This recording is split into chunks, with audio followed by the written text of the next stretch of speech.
off of it. We haven't formed it as a nonprofit organization yet, but we've been working on that. So that's a big thing we want to do, is officially form it as a nonprofit. There's paperwork involved there, but everything basically comes back into the hobby. So again, it's not make money off anything. It's for events like this. I think we want to have at least one a year, whether we rotate it east, west coast or something like that, but we're definitely going to have at least an event each year. And again, the website's going to cover your food, it's going to cover the room and all that stuff, so we'll try to keep that up. For me, for learning a hobby, again, I got a couple bottles and I started reading up, I started going online. There's a cool website out there that had a whole bunch of history listed, an A to Z list of ACL bottles. So I think Chris where is he hiding? He's way in the back there. So Chris's website really got me hooked. I actually downloaded his list of A to Z, and I imported it into my database, and I have that whole list as well. So thank you, Chris, for that. Another mentor I had, or another person I'd like to bring up today is, I think Dave, you mentioned it, the PSBCA. A lot of you guys are members of that. A great organization. You know, they've been around forever. I think 50 years or something, 60 years. I joined them about 5 years ago. They have an awesome magazine every 2 months. If you guys get their magazine, Antique Glass Collector, I don't remember the name, but awesome magazine, full color magazine. They put on a great club there. And for years, I mean, 3 or 4 issues, 5 issues, you wouldn't see one ACL bottle pictured in the magazine. And I was like, and you know exactly what I'm talking about. I'll go through a couple of, maybe like 2 years ago, you go through their magazines, it's like, oh, this is an awesome magazine, great bottles, and you're lucky if you count 1 or 2 ACL bottles in the magazine, you know? So I was like, okay, let me send some pictures to them, and late last year, maybe early this year, we started seeing articles each magazine. A gentleman here started creating an article, he's a member there, of course. Very well detailed stories. I was so excited just to see the first issue, and it's called ACL Corner, if you might have read those in the magazine. A full 2-3 page spread, full color pictures, awesome history articles, all the different brands, different topic each magazine. And I think there's been about 5 or 6 of those right now. But very cool, and it was just exciting just to start seeing ACLs in there, all that history with the ACL bottles. So I want to thank Mr. Mike Dickman for writing those articles. A lot of time goes in those. You ask me a lot of questions. I try to answer them, but I don't have all the answers. But it's awesome to see that in that magazine, so thank you for that.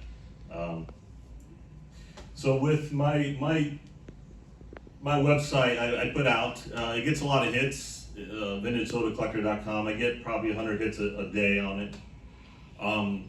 Right before COVID hit, I got an email from West Productions, is what it was called. And they're coming up with a TV show, producing a TV show for History Channel.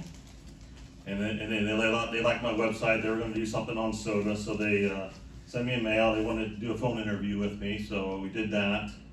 This is 2019. And yeah, we're gonna have a guest star, we wanna have a whole episode just on soda. I said, okay, that sounds great. And I have a nice collection, but it's not the biggest in the United States here. And it's, oh no.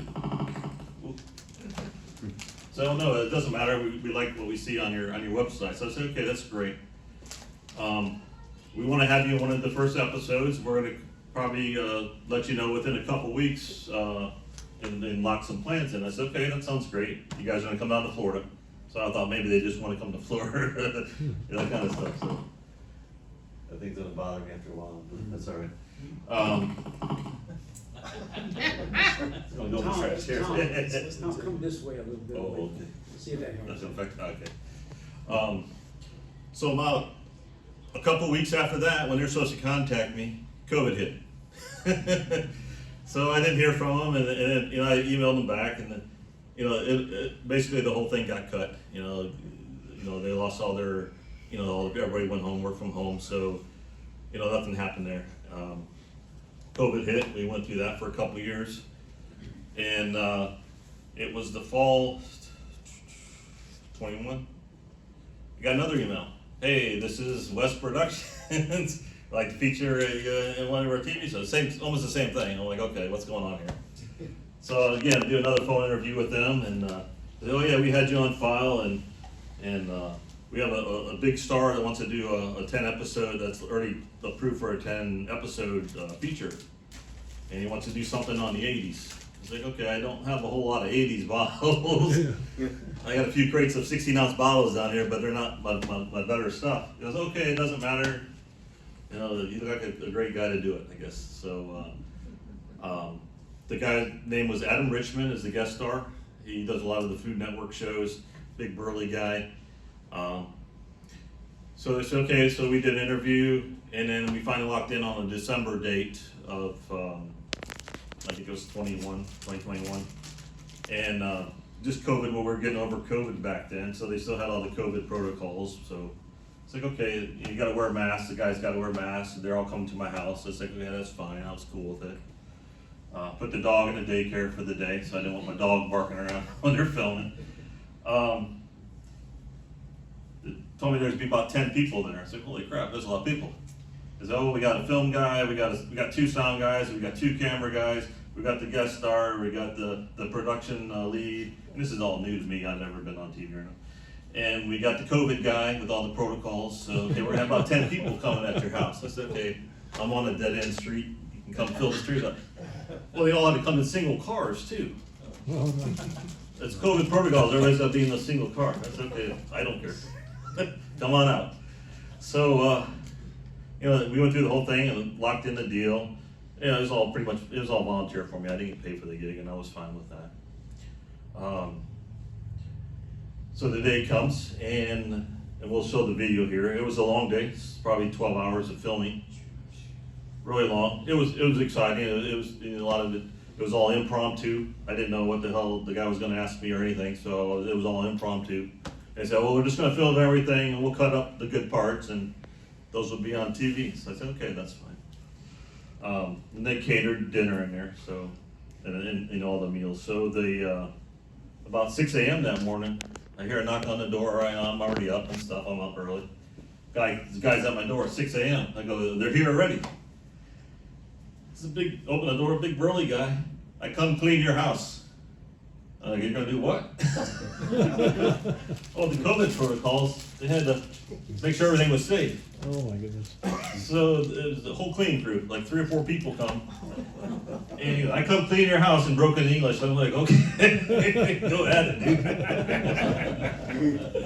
So the all spam, it's a couple of girls with them. They're mopping the floors. It's 6 in the morning here. I'm like, okay, what's going on? They're wiping down all the countertops, spraying the little COVID spray around there and stuff.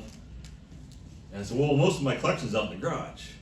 We're gonna be spending a lot of stuff in the garage. Okay, we'll go clean your garage. Oh no. So the guy goes down there, they clean all the bathrooms and everything and stuff like that. I said, okay. It's COVID protocols, we gotta clean the house. I was like, okay, go ahead. Luckily, my dog wasn't there, so my dog would have fit. I go out in the garage, the guy's out there mopping the floor of my garage. He goes, yeah, we cleaned your house real good. They mopped the floors, sprayed their COVID spray around there. I was like, okay, all right. I gave the guy a tip. I thought, hey, I gotta give this guy a tip or something. So I tipped him. I'm that type of person. And they left. And then finally, all the crew of 10 cars pulled down the road about 8 o'clock, and we did the filming, like I said, for probably till 7, 8 o'clock at night. Awesome experience. You learn lessons from it. It was, again, it was all impromptu. I kind of knew what he was going to ask me, and you'll see here. Well, at 12 hours filming, I asked him one thing. I said, all I wanted is my website to be mentioned on the show.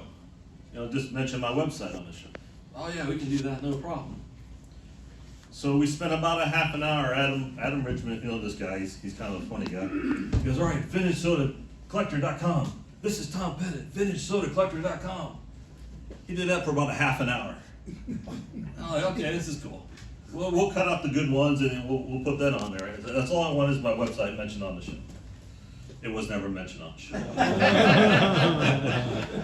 So, oh, here we go, 12 hours, and then, okay, you're gonna be in, probably one of the first couple episodes. They started in March with the TV season. And I said, okay, probably like the second or third episode. I was the 10th episode, by the way, the last episode. So I'm waiting every week, every Sunday, and I think you're waiting too. I think I might be on, but I'm not sure. So every Sunday, it was on Sunday night on History Channel. It was called Adam Eats the 80s. And he'd go around and eat food from the 80s at different places. He'd have pizza, Domino's, Jolt Cola was an episode. So he'd go around and try food from the 80s. Well, what the whole gig was, he brought a can of New Coke. And the whole story was around the Cola Wars with Coke and Pepsi, of course. And he wanted to taste what the New Coke tastes like. So we had a can of that. So that the whole 2 minutes of me being online was us testing this New Coke can that he opens up online. Had my collection in the back. Didn't mention much about the collection, a little bit, but the whole episode, the whole 2 minutes of my filming was about him trying out the New Coke. We both tried it out actually, and you'll see that here in a minute. And like I said, I never got my website on there. They didn't put my name on there, but all in all, it was a cool experience. And well, I'll show you the 2 minutes of fame. It was a 30-minute episode, and the sound is not the best, but I'll try to get the sound going. That was my experience. Right now, I had a guy.